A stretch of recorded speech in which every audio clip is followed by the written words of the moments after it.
10,000 కోట్ల మంది రైతులకు 10,000 లక్షల కోట్ల రూపాయలు ఆయన అందరికీ రుణాలను మాఫ్ చేయడం జరిగింది. ఇలాంటివి ఎందుకు అంతమంది చెప్పారు.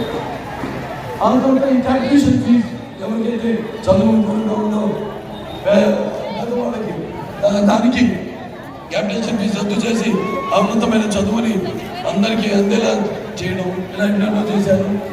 సరే ఆ తర్వాత మరి ఆయన అడుగు జాగాల్లోనే నడుస్తూ ఆయన మనసు తిరిగిన తెలుగుదేశాన్ని అలా అదే కమ్యూనిస్టులు కనిపిస్తూ మరి తెలుగుదేశంలో ఉన్న కార్యకర్తల ప్రపంచంలో ఏ పార్టీకి లేరు.